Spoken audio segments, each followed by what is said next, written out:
رسول اللہ نے بلال کی قربانیوں کا صلہ انہیں اپنا مؤذن مقرر کر کے دیا ہے۔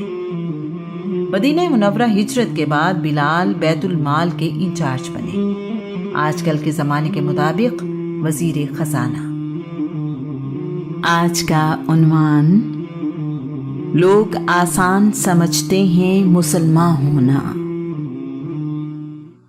پہلے پہل جو لوگ ایمان لائے ہیں ان کی قربانیوں کو سلام۔ یہ کوئی آسان کام نہیں ہے۔ اس دور میں اپنے دین اور ایمان کی آزادی ممکن نہیں ہے۔ رسول اللہ صلی اللہ علیہ وآلہ وسلم پر ایمان لانے کا مطلب یہ ہے کہ سانس لینا بھی مشکل کر دیا جائے گا۔ قریش مکہ تو اس ہدایت کو ہی فساد سمجھتے ہیں۔ ان کے نزدیک باپ دادا کے دین کے خلاف بات کرنا اعلان جنگ کرنے کے برابر ہے۔ ان کے لیے بت پرستی ہی دین ہے، اس کے علاوہ کسی اور دین یا ایمان کی کوئی گنجائش ہی نہیں۔ شروع کے دنوں میں اسلام لانے والے زیادہ تر غریب اور پسے ہوئے لوگ ہیں۔ ان کے پاس تو اپنی مرضی سے سونے جاگنے کی آزادی نہیں۔ دین اپنانے کی آزادی ان کے آقاؤں کے لیے گالی سے کم نہیں ہے۔ اس کے باوجود لوگ سچ کو پہچانتے ہوئے رسول اللہ پر ایمان لا رہے ہیں۔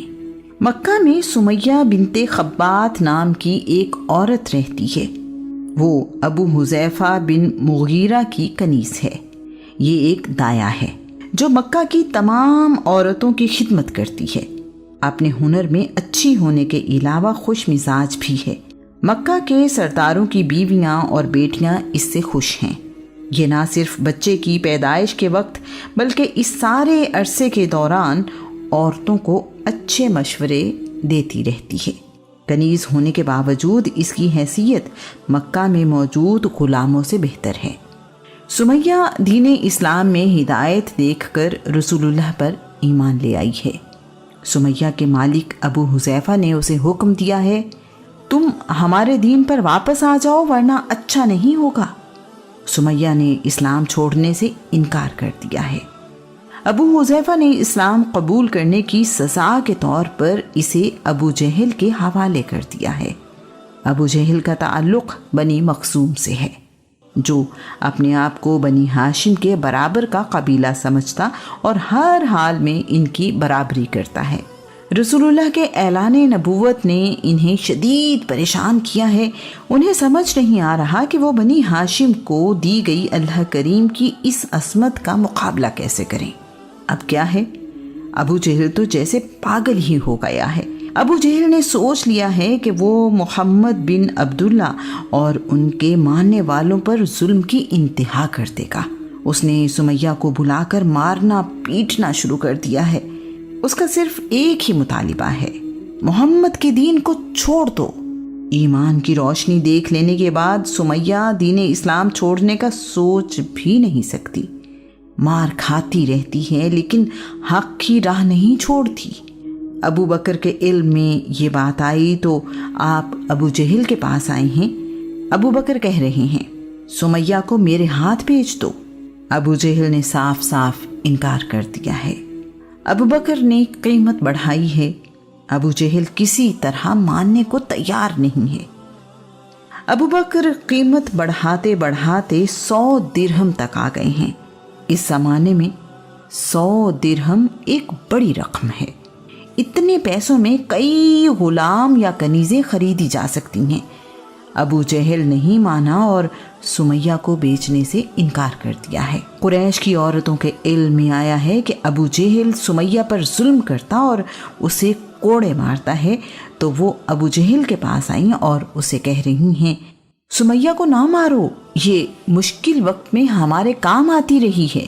احسان کا بدلہ کیا ایسے دیا جاتا ہے؟ اس کو مارنا چھوڑ دو۔ ابو جہل نے ان کی بات ماننے سے بھی انکار کر دیا ہے۔ اس نے سمیہ کو اس قدر مارا ہے کہ وہ بڑی دیر سے بے ہوش پڑی ہے۔ ابو بکر کے علم میں آیا تو وہ ابو جہل کے پاس دوبارہ آئے ہیں۔ ابو جہل سے کہہ رہے ہیں، میں تمہیں 150 درہم دیتا ہوں۔